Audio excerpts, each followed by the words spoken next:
Osmo Pocket Extension Rod from DJI. Friends, ഇന്ന് നമ്മൾ നോക്കാൻ പോകുന്നത് Osmo Pocketന്റെ ഏറ്റവും പുതിയ ആക്സസറി ആയിട്ടുള്ള ഈ ഒരു എക്സ്റ്റൻഷൻ റോഡാണ്. ഇത് എങ്ങനെയുണ്ടെന്ന് നമുക്ക് നോക്കാം, അൺബോക്സ് ചെയ്ത് നോക്കാം. ഇത് നമുക്ക് ഉപകാരപ്രദമാണോ എന്ന് നോക്കാം, ഇതിന്റെ വിലയെക്കുറിച്ച് സംസാരിക്കാം. അപ്പോൾ welcome back to Kanz. This is Sajeev and you are watching the Tech Reviews.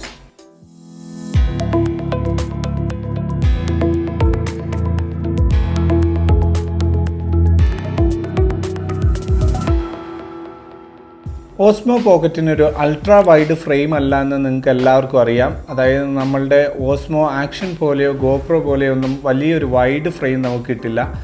ആ ഒരു സിറ്റുവേഷനിൽ നമുക്ക് യൂസ് ചെയ്യാൻ പറ്റുന്ന ഒരു സംഭവമാണ് ഒരു എക്സ്റ്റൻഷൻ റോഡ് കണക്ട് ചെയ്യുക എന്നുള്ളത്. പക്ഷേ ഒരു നോർമൽ എക്സ്റ്റൻഷൻ റോഡ് കണക്ട് ചെയ്യുന്നതിനേക്കാളും എന്തുകൊണ്ടും നല്ലത് DJIയുടെ ഓസ്മോ പോക്കറ്റിന് വേണ്ടിയുള്ള എക്സ്റ്റൻഷൻ റോഡ് കണക്ട് ചെയ്യുകയാണ്. അതിനുള്ള കാരണം നാം വഴിയെ പറഞ്ഞു തരാം. കാരണം നമ്മൾ ഇത് ഓപ്പൺ ചെയ്താലാണ് ബാക്കിയുള്ള ഡീറ്റെയിൽസ് നമുക്ക് കാണാൻ പറ്റുക. അപ്പോൾ സ്റ്റേ ട്യൂൺ. നമ്മൾ ഇപ്പോൾ ഇതൊന്ന് ഓപ്പൺ ചെയ്യാൻ പോവുകയാണ്, അൺബോക്സ് ചെയ്യാൻ പോവുകയാണ്. അതിനായിട്ട് നമ്മൾ ഈ സ്റ്റിക്കർ ഒന്ന് റിമൂവ് ചെയ്ത് തുറന്നു നോക്കാം.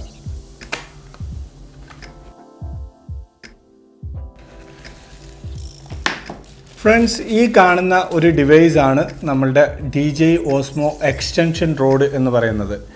ഈ ഒരു ഡിവൈസിനെ കുറിച്ചോ അല്ലെങ്കിൽ ഈ ഒരു ആക്സസറീസിനെ കുറിച്ചോ നിങ്ങൾ ഇതിനു മുമ്പ് കേട്ടിട്ടില്ലെങ്കിൽ ഞാനിത് വിശദമായിട്ട് പറയാം ഇതെന്താണെന്ന്. ഇതിനകത്ത് ഈ ആക്സസറിയുടെ കൂടെ ഇൻബിൽഡായിട്ട് ഒരു മൊബൈൽ ഹോൾഡറും കൂടെ വരുന്നുണ്ട്. അപ്പോൾ നമുക്ക് നമ്മളുടെ മൊബൈൽ ഇവിടെ വെച്ച് നമുക്ക് നമ്മളുടെ ഓസ്മോ പോക്കറ്റിൻ്റെ ആ ഒരു സ്ക്രീൻ നമുക്കിവിടെ കാണാൻ സാധിക്കും. ഇതിൻ്റെ ഈ എക്സ്റ്റൻഷൻ റോഡ് വാങ്ങുമ്പോൾ നമുക്കിവിടെ മെയിനായിട്ട് ലഭിക്കുന്ന കുറച്ച് കാര്യങ്ങൾ ഇവിടുത്തെ ഈ ഫിസിക്കൽ ബട്ടനാണ്. അതിലേറ്റവും എടുത്തു പറയാൻ സാധിക്കുന്നത് നമുക്കിപ്പം മാനുവലായിട്ട് ഫിസിക്കലായിട്ട് നമുക്ക് കൺട്രോൾ ചെയ്യാനായിട്ട് ഒരു ജോയ് സ്റ്റിക്ക് ഇവിടെ ലഭിക്കുന്നുണ്ട്. അത് നമുക്ക് വളരെ ഉപകാരപ്രദമാണ്. എസ്പെഷ്യലി നമ്മൾ ക്യാമറ പാനിങ്ങോ അല്ലെങ്കിൽ നല്ല സിനിമാറ്റിക് മൂവ്മെൻറ്റ്സ് ഒക്കെയോ ചെയ്യുമ്പോൾ നമുക്കത് ഉപകാരപ്പെടുന്ന ഒരു സംഭവമാണെന്ന് തന്നെ പറയാം. പിന്നെ നിങ്ങൾക്ക് ഇവിടെ കാണാൻ സാധിക്കുന്നുണ്ടാവും റെക്കോർഡ് ബട്ടൺ ഇവിടെ ഉണ്ട്. അപ്പം നമ്മളുടെ റോഡിൽ നിന്ന് തന്നെ നമുക്ക് ഈസി ആയിട്ട് ഡയറക്റ്റായിട്ട് റെക്കോർഡ് ബട്ടൺ സ്റ്റാർട്ട് ചെയ്യാനും സ്റ്റോപ്പ് ചെയ്യാനും സാധിക്കും. അതുകൂടാതെ അതിനപ്പുറം F1 എന്ന് പറയുന്നൊരു ബട്ടൺ ഉണ്ട്. ഈ ബട്ടനാണ് നമ്മൾ പവർ ഓൺ ചെയ്യാൻ വേണ്ടി യൂസ് ചെയ്യുന്നത്. ഇനി ഇതിൻ്റെ ഹെഡിലേക്ക് പോകാം. നമുക്ക് ഈ ഒരു ഭാഗം ഫോൾഡ് ചെയ്ത് വെക്കാൻ സാധിക്കും. ഉപയോഗിക്കുന്നില്ലെങ്കിൽ ഫോൾഡ് ചെയ്ത് വെക്കാൻ സാധിക്കും. ഇവിടെ മുകൾ ഭാഗത്തേക്കായിട്ട് വരുമ്പോൾ നമുക്ക് ഇവിടെ ഒരു ഹോട്ട് ഷൂ കാണാം. ഇവിടെ വേണമെങ്കിൽ നമുക്കൊരു മൈക്കോ അല്ലെങ്കിൽ മൈക്കിൻ്റെ റിസീവറോ ഒക്കെ കണക്ട് ചെയ്യാൻ സാധിക്കും. ഇനി നമ്മളുടെ ഈ ഓസ്മോ പോക്കറ്റ് എങ്ങനെയാണ് ഈ റോഡിലേക്ക് കണക്ട് ചെയ്യുന്നതെന്ന് നോക്കാം. ഈ ഓസ്മോ പോക്കറ്റ് കണക്ട് ചെയ്യുമ്പോൾ നമ്മൾ ഇവിടെ ഈ ഭാഗത്തുള്ള ആ ഒരു കവറോ അതല്ലെങ്കിൽ നിങ്ങൾ യൂസ് ചെയ്യുന്ന ആ കണക്ടറോ റിമൂവ് ചെയ്തതിന് ശേഷം നമ്മളുടെ ഈ റോഡിൻ്റെ മുകൾ ഭാഗത്തായിട്ടുള്ള ഈ ഒരു ക്ലിപ്പ് മുകളിലേക്ക് ഉയർത്തി ഇത് നമുക്ക് തുറക്കാൻ സാധിക്കും. അതിനുശേഷം നമുക്കിവിടെ ഒരു കണക്ടർ കാണാൻ സാധിക്കും. നമ്മളുടെ ഈ ഓസ്മോ പോക്കറ്റിൻ്റെ ഈ കണക്ടർ ഇവിടെ ചെറുതായിട്ട് ഇങ്ങനെ സ്ലൈഡ് ചെയ്ത് ഇൻസേർട്ട് ചെയ്താൽ മതി. ഇങ്ങനെ സ്ലൈഡ് ചെയ്ത് ഇൻസേർട്ട് ചെയ്ത് ഇങ്ങനെ ലോക്ക് ചെയ്താൽ മതി. ഇപ്പം നമ്മളുടെ ഓസ്മോ പോക്കറ്റ് റെഡി ആയിട്ടുണ്ട്. ഇത്രയേ ഉള്ളൂ. വളരെ സിമ്പിളായിട്ടുള്ളൊരു സെറ്റപ്പാണ്. ഇതിൻ്റെ ഏറ്റവും നല്ല ഗുണം എന്തെന്ന് വെച്ച് കഴിഞ്ഞാൽ ഇതൊരു എക്സ്റ്റൻഷൻ റോഡാണ്. അപ്പം നമുക്ക് എത്ര നീളത്തിന് വേണമെങ്കിലും നമുക്കിങ്ങനെ എക്സ്റ്റെൻഡ് ചെയ്തെടുക്കാൻ സാധിക്കും. അപ്പോൾ ഈ ഡിവൈസ് എങ്ങനെയാണ് ഓൺ ചെയ്യുന്നതെന്ന് നമുക്ക് നോക്കാം. ഓൺ ചെയ്യാൻ വേണ്ടി നമ്മളുടെ ഈ മൊബൈൽ ഹോൾഡർ ഒന്ന് ഓപ്പൺ ചെയ്യുക. ഓപ്പൺ ചെയ്തതിന് ശേഷം നമുക്കിവിടെ കാണാൻ സാധിക്കും F1 എന്ന് പറയുന്ന ഒരു ബട്ടൺ ഇവിടെ ഉണ്ട്. ഈ ബട്ടണിലേക്ക് ലോങ് പ്രസ് ചെയ്യുക. ലോങ് പ്രസ് ചെയ്ത് കഴിഞ്ഞാൽ നമ്മളുടെ ഡിവൈസ് ഓട്ടോമാറ്റിക്കായിട്ട് ഓണാവും. നമുക്കിവിടെ കാണാൻ സാധിക്കും നമ്മുടെ ക്യാമറ ഇപ്പോൾ ഓണാണ്. അതിനുശേഷം നമ്മളുടെ ഈ ഒരു കൺട്രോൾ ഭാഗത്തേക്ക് വരുമ്പോൾ ഇവിടെ ഒരു ജോയ് സ്റ്റിക്ക് ഉണ്ട്. ഈ ജോയ് സ്റ്റിക്ക് ഉപയോഗിച്ച് നമുക്ക് ക്യാമറ ഇങ്ങനെ മൂവ് ചെയ്യാനായിട്ട് സാധിക്കുന്നുണ്ട്. അതായത് നമുക്ക് ഇതിനു മുമ്പ് ക്യാമറയിൽ ഫിസിക്കലായിട്ട് ആ സ്ക്രീൻ തൊട്ട് മാത്രമേ നമുക്കിങ്ങനെ കൺട്രോൾ ചെയ്യാൻ പറ്റുള്ളായിരുന്നു. ഇപ്പോൾ നമുക്ക് ഫിസിക്കലായിട്ട് നമുക്ക് അതിനു വേണ്ടി ഒരു ഡെഡിക്കേറ്റഡ് ജോയ്സ്റ്റിക്ക് തന്നെ ഇതിലൂടെ ലഭിച്ചിരിക്കുന്നു. അപ്പോൾ ഇതൊരു നല്ലൊരു ഓപ്ഷനാണ്. നമുക്ക് സിനിമാറ്റിക് ആയിട്ടുള്ള നല്ല ഷോട്ട്സ് ഒക്കെ എടുക്കാനായിട്ട് ഈ ഒരു ഫെസിലിറ്റി നമുക്ക് യൂസ് ചെയ്യാൻ സാധിക്കും. പിന്നെ ഈ കൺട്രോൾ ബട്ടണിലൊന്ന് സെൽഫി ബട്ടനാണ്. ഈ ബട്ടണിൽ നമ്മൾ പ്രസ് ചെയ്യുമ്പോൾ ക്യാമറ നമുക്ക് നേരെ സെൽഫി ആയിട്ട് തിരിയും. ഇത് ഭയങ്കര ഈസിയാണ്. കാരണം മുമ്പ് നമ്മൾ ചെയ്തുകൊണ്ടിരുന്നതെന്ന് വെച്ച് കഴിഞ്ഞാൽ ഈ റോഡ് താഴ്ത്തിയിട്ട് വേണം നമുക്ക് ക്യാമറയിൽ അത് പ്രസ് ചെയ്യാനായിട്ട്. പക്ഷേ ഇപ്പോൾ അങ്ങനെയുള്ള ഒരു ആവശ്യമൊന്നുമില്ല, നമുക്ക് എല്ലാം ഡയറക്റ്റായിട്ട് ചെയ്യാൻ സാധിക്കും.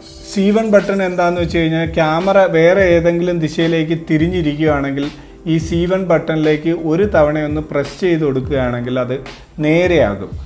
അപ്പോൾ ക്യാമറ സ്ട്രെയിറ്റ് ആക്കാൻ വേണ്ടി ഉപയോഗിക്കുന്ന ഒരു ബട്ടണാണ് ഈ C1 ബട്ടൺ. പിന്നെ അതുപോലെ നമുക്കിവിടെ സൈഡിലായിട്ടൊരു ബട്ടൺ ഉണ്ട്. പിന്നെ അതുകൂടാതെ നമുക്ക് ഒരു C2 എന്ന് പറയുന്ന ഒരു ബട്ടണും ഇവിടെ കാണാൻ സാധിക്കും. പിന്നെ ഒരു സ്റ്റാറ്റസ് ഇൻഡിക്കേറ്റർ ലൈറ്റ് ഉണ്ട്.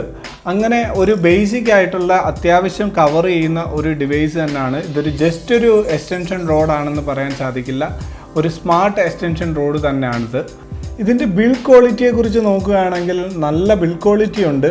പക്ഷേ DJIയുടെ ബാക്കിയുള്ള ഡിവൈസിൻ്റെ അത്ര ബിൽഡ് ക്വാളിറ്റി ഉണ്ടോ എന്ന് നോക്കിയാൽ അതൊരു ചെറിയ സംശയമുണ്ട്. പക്ഷേ അത്യാവശ്യം നല്ല ബിൽഡ് ക്വാളിറ്റി ഉള്ള ഒരു പ്രോഡക്റ്റ് തന്നെയാണ്. 299 ദിറംസ് ആണ് ഇതിൻ്റെ വില. ഈ ഒരു എക്സ്റ്റൻഷൻ റോഡിൻ്റെ വില ഏകദേശം നാട്ടിലത്തെ 6000 രൂപയോളം വരും. അപ്പം അത്രയും രൂപ കൊടുത്ത് നമുക്ക് ഈ ഒരു എക്സ്റ്റൻഷൻ റോഡ് വാങ്ങുമ്പോൾ വ്ളോഗേഴ്സിന് ഇത് വളരെയധികം ഉപകാരം ചെയ്യും എന്നുള്ള കാര്യത്തിൽ ഉറപ്പാണ്. അല്ലെങ്കിൽ മാക്സിമം നമ്മൾ ഈ എക്സ്റ്റൻഷൻ റോഡ് ഇല്ലാതെ നമ്മൾ ഷൂട്ട് ചെയ്യുകയാണെങ്കിൽ നമുക്ക് പലപ്പോഴും മനസ്സിലായിട്ടുണ്ട് നമ്മളുടെ മുഖം ഭയങ്കര അടുത്തിരിക്കുന്നതായിട്ടും നമ്മുടെ ബാക്ക്ഗ്രൗണ്ട് ഒന്നും നമുക്ക് കാണിക്കാൻ പറ്റുന്നില്ല. അപ്പോൾ ഒരു ട്രാവൽ വ്ളോഗറിനെ അപേക്ഷിച്ച് നോക്കുമ്പോൾ അത് അത്ര ഗുണം ചെയ്യുന്ന ഒരു കാര്യമല്ല. അപ്പോൾ നമ്മൾ സ്വാഭാവികമായിട്ടും വേറെ ഏതെങ്കിലും ഒരു എക്സ്റ്റൻഷൻ റോഡ് ഉപയോഗിക്കുകയാണെങ്കിൽ അപ്പോൾ അതിനകത്ത് ഈ റെക്കോർഡ് ചെയ്യാനുള്ള ബുദ്ധിമുട്ടും സംഭവങ്ങളൊക്കെ ഉണ്ട്. മാത്രമല്ല നമ്മളുടെ മൊബൈൽ ഫോൺ ഹോൾഡ് ചെയ്യാനുള്ള ഒരു ഹോൾഡർ ഇവിടെ കാണുന്നുണ്ട്. ഇതുള്ളത് കൊണ്ട് തന്നെ നമ്മളുടെ വലിയ സ്ക്രീനിൽ നമുക്ക് വീഡിയോ കാണാനുള്ള ഒരു ഓപ്ഷൻ കിട്ടുന്നുണ്ട്. പക്ഷേ ഒരു കാര്യം ഞാൻ പ്രത്യേകം ശ്രദ്ധിച്ചത്, ഇതിൻ്റെ കൂടെ ഒരു കേബിൾ അവർ കൊടുത്തിട്ടില്ല. ഇത് എൻ്റെ പക്കൽ ഉണ്ടായിരുന്ന USB-C ടൈപ്പ് കേബിളാണ്. പക്ഷേ ഇതുപോലൊരു C ടൈപ്പ് കേബിളോ അല്ലെങ്കിൽ വയർലെസ് എക്സ്റ്റൻഡറോ ഉണ്ടെങ്കിൽ മാത്രമേ നമുക്ക് ഈ ഒരു വീഡിയോ ഔട്ട്പുട്ട് കിട്ടാൻ കഴിയുള്ളൂ. പക്ഷേ ഇതിൻ്റെ കൂടെ അങ്ങനെ ഒരു കേബിൾ കൂടെ കൊടുത്തിരുന്നെങ്കിൽ വളരെ സൗകര്യമായിരുന്നു. അപ്പം നമുക്കിതൊന്ന് മൊബൈലിലേക്ക് കണക്ട് ചെയ്ത് നോക്കാം. എങ്ങനെയാണ് മൊബൈലിലേക്ക് കണക്ട് ചെയ്യുന്നതെന്ന് നോക്കാം. ഞാനിപ്പോൾ ഷവോമിയുടെ Note 7 ആണ് യൂസ് ചെയ്യുന്നത്. അതുകൊണ്ട് ഈ കേബിള് നമ്മളുടെ USB-C ടൈപ്പ് കേബിളാണ്. അത് ഞാൻ ഒരെണ്ണം ഇവിടെ കണക്ട് ചെയ്തു.